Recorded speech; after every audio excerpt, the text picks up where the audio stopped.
So this is the explanation video of the trade that I create. This is the second trade I have on this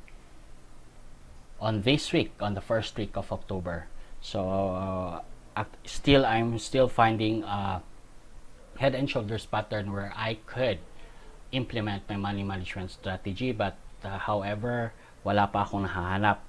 Now, what I'm going to talk to you about is this. Bakit po ako nag-trade nito at medyo hindi naman po yata consistent yung implementation natin, no? Why did I consider even though na gano'n na mangyari? So, here, i-explain ko lang po siya.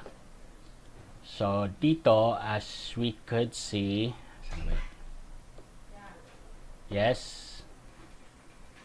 Okay, so here we spotted a head and shoulders pattern, no, which is the reason I talagang nilagay ko siya sa aking checklist. It's because na-spot natin na nagkaroon siya ng divergent. Sa left shoulder, mas mahaba, mas paakyat yung sa chart, but dito sa MACD is pababa. At yung tip ng head, no, makikita natin mas mababa compared to the left shoulder.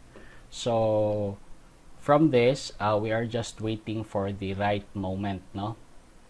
For the right moment na magkaroon ng rejection, which is nagkaroon nga siya ng rejection na tamang-tama naman, same naman na kasing taas, no? Kasing taas ng head. So on our head and shoulders pattern, dapat dapat na mas mataas ang head compared to the shoulders. In this case scenario, naging pantay sila. So from here, kung talagang titingnan natin, actually nagkaroon po ng rejection. The confirmation, lahat ng confirmation ay lumabas. Kaso lang nga,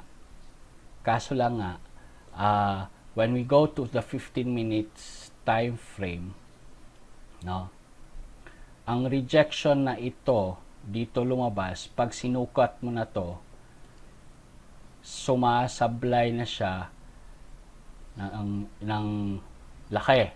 So the confirmation, the fifth confirmation natin na 30 pips ay hindi na masusunod pag ganito. So na break, no, meron tayong law na break. However, bakit pa rin ako nag-trade?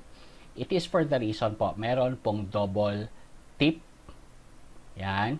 If we will go for 1 hour, makikita nyo yan. Sa tip ng head at ng right shoulders nag-double. Tapos yung close nag-double pa rin. So dahil dyan, it will be napakasayang po pag papalampasin natin to, no? So in this case, by case scenario, alam ko na po na hindi talaga masusunod yung confirmations na mangyayari. Dahilan nga po is nagkaroon siya ng in-stretch niya ng maigi. So in order not to violate also my rule na 30 pips lang, kaya ang makikita nyo on this account, yan, 30 pips pa rin ang minintain ko na stop loss niya. So if ever the market will go against us at aakyat to siya bigla at matatamaan to, then I will be losing 30 pips. But if ever the market itutuloy pa rin niya, then I will be winning this at around 60 pips.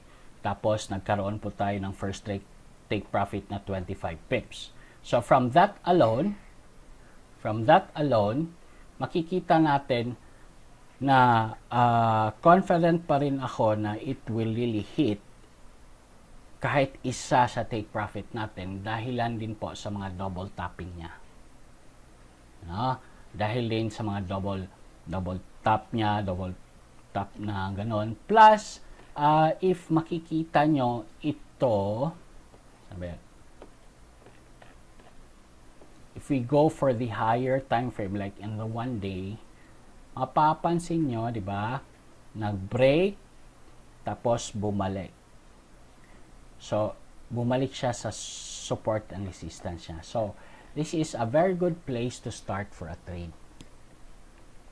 This is a very good place really to start for a trade.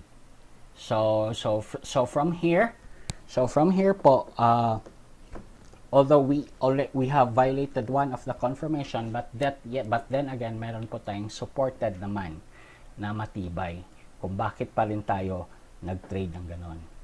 Although the consistency is break natin, however, because of that reason, the double tip top and the double body close is naging kapalit sa failure of the fifth confirmation, which is the 30 pips. So that's it. That's the explanation po ng video na to. And currently, I'm still positive at kahit isa makukuha niya, dagdag pondo na rin po ito.